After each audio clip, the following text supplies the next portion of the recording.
Tonight on DC News Now, it looks like a scene from a movie. A fiery explosion in Northern Virginia, torching several cars. We're tracking that summer scorcher out there for the day tomorrow as heat index values reach into those triple digits. A deal back on the table, and we could see a vote to bring the Commanders back to D.C. We were on the 1 yard line. Now we on a half-yard line. What's at stake as fans shared their opinions with D.C. Council? He was the face of pro wrestling for decades. How Hulk Hogan is being remembered in the DMV. 2 city officials in Virginia arrested. They need to know exactly why and what's going on here, and they need to know it as in right now. The felony charges city manager and vice mayor face as the council calls for their resignations. You're watching the station covering all of the DMV. This is DC News Now. Hi, everyone. Thank you so much for joining us for DC News Now at 9. I'm Susan Trent. And I'm Chris Flanagan. A fire explosion in Northern Virginia caught on camera.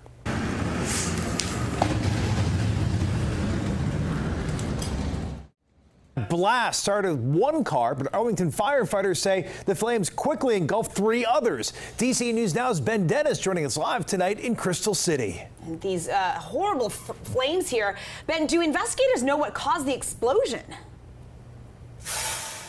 Well, good evening, guys. Right now, Arlington's fire marshal believes that it was an electrical issue inside of that vehicle that caused the fire. Then it hit a ruptured fuel line. That's what apparently sent those flames flying high into the sky right here at this parking lot in Crystal City along Route 1 and 33rd Street. 2 of the 3 cars that were involved appear to still be on site, scorched. Check this out. Here's when those 3 cars took on intense flames, sending black smoke into the sky. The fire traveled from 1 car parked here in this lot, then traveling to 2 neighboring vehicles, an SUV and a sedan directly next to it.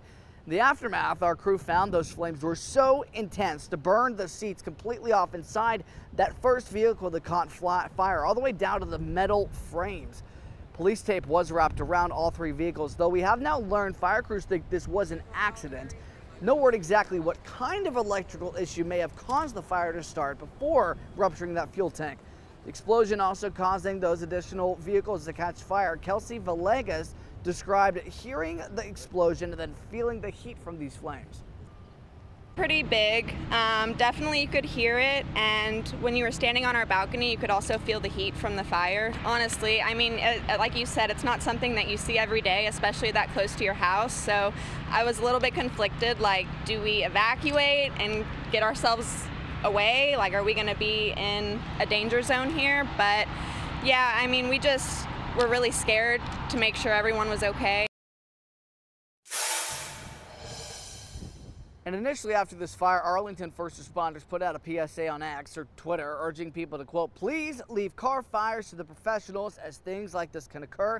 Get out, stay clear, and call for help. No word exactly any possible injuries reported here. Arlington Fire hasn't made that indication, and we also don't know how long it will take until investigators clear the scene and the parking lot will officially be cleared after this intense fire.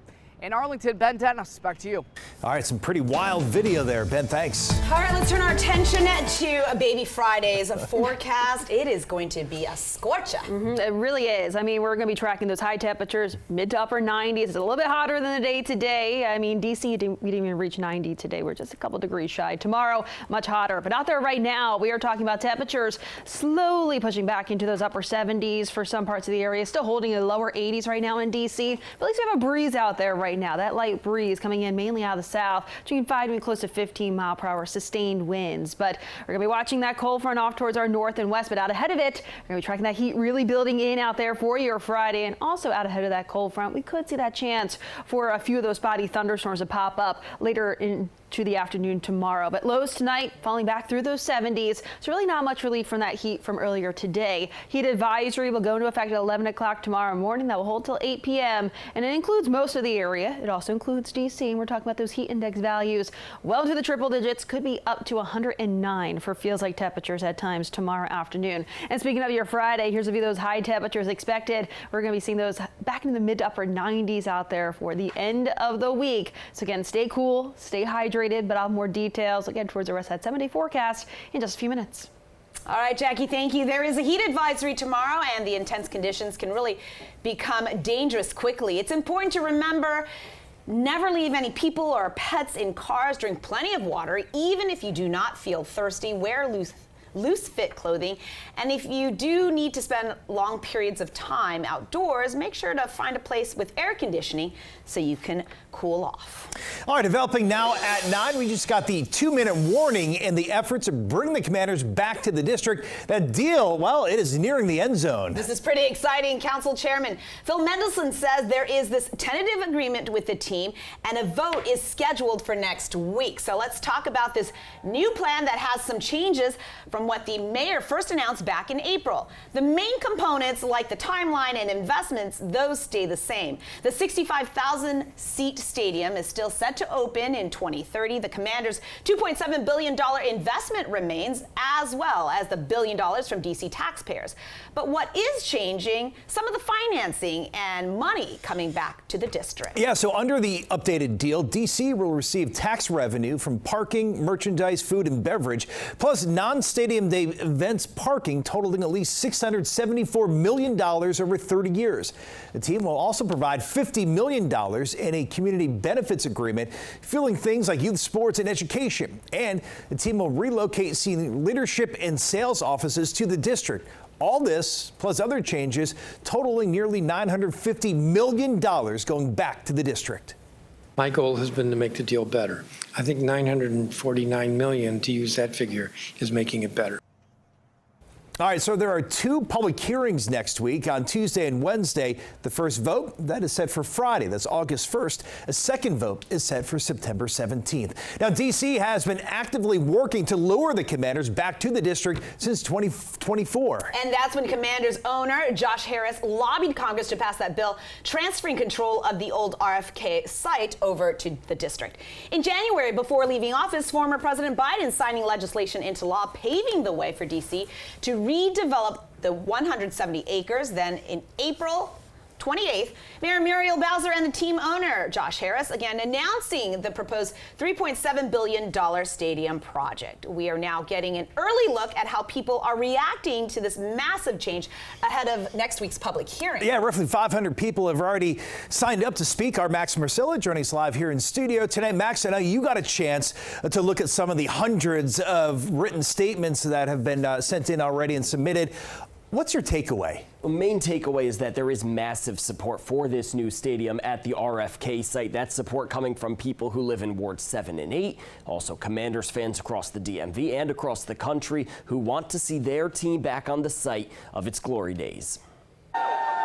As DC's mayor celebrates the deal to bring the Commanders back to the RFK Stadium site, many burgundy and gold diehards are doing the same. Ahead of DC Council's Tuesday public hearing, we've read more than 250 testimonies and spoke with some who wrote them. It means a lot to anybody that is a true fan of DC. About 80% are supportive of a new stadium. Be able to feel the vibrancy of the city, be able to see the diversity of the city around the stadium. That's what it's all about. I mean, that's why people love sports. We read people's visions of a future of economic and community-based opportunities in Ward 7. This woman writing, no matter the last part of our team's name, the first part has always and will be Washington. But as with any project of this size, the opinions are varying and some even a bit complicated. Ariana Dugan supports the project, but wants to see more local housing and job opportunities. Considering local workers and funding workforce development for local workers to contribute with the construction, the maintenance, the running of the facilities. The stadium's right behind me. Ben Bowman lives in the shadow of the stadium and likes a lot of things about the deal, but can't overcome his disdain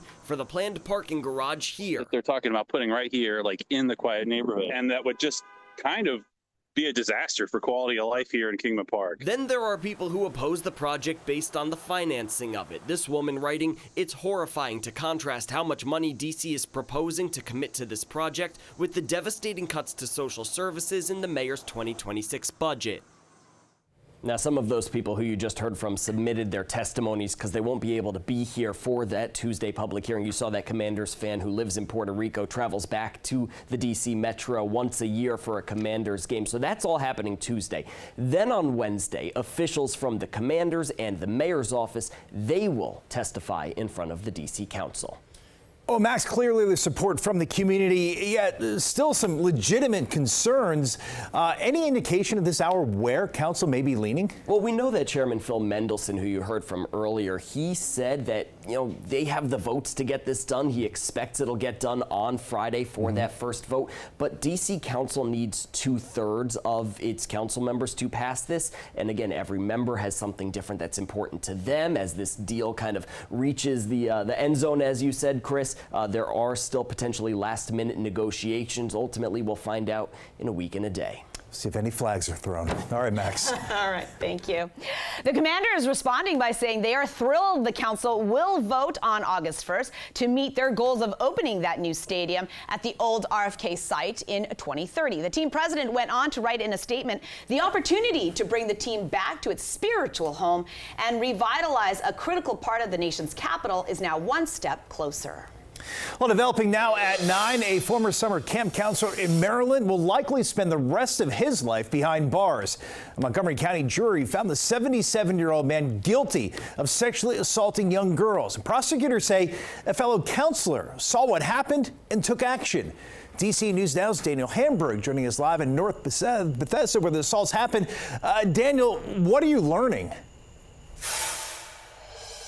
Well, Chris, these assaults happened last summer at the American Chinese School summer camp, which was housed here at Lux Manor Elementary School. They just rented space here, and it has no affiliation with MCPS.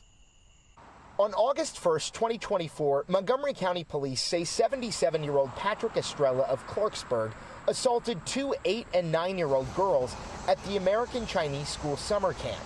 This still frame from a video taken by a 16-year-old counselor. The state's attorney's office says the teenager saw Estrella inappropriately touching several girls. That's when he set up his cell phone on a ledge and used his watch to remotely record video of Estrella. To some extent, it's like if you see something, say something, and the fact that this young man was proactive in protecting these young girls, I think we should be enormously proud as a community that he stepped up and he did this. State's Attorney John McCarthy says it was the crucial piece of evidence that convinced the jury Wednesday to convict Estrella of 2 counts of sex abuse of a minor and 2 counts of third-degree sex offense. Estrella worked at the camp from 2013 to 2024. This is pedophilic kind of behavior, preying on these young children. Camp counselor for all those years. He's not going to have access to these kids again. McCarthy says there are other victims, but their parents decided not to go forward with their cases. The maximum penalty would exceed his life expectancy, to be very honest. And that maximum penalty, 70 years. His sentencing is scheduled for October 24th. I reached out multiple ways to the American Chinese School for comment, but have not heard back. We're live in North Bethesda. Daniel Hamburg, DC News Now.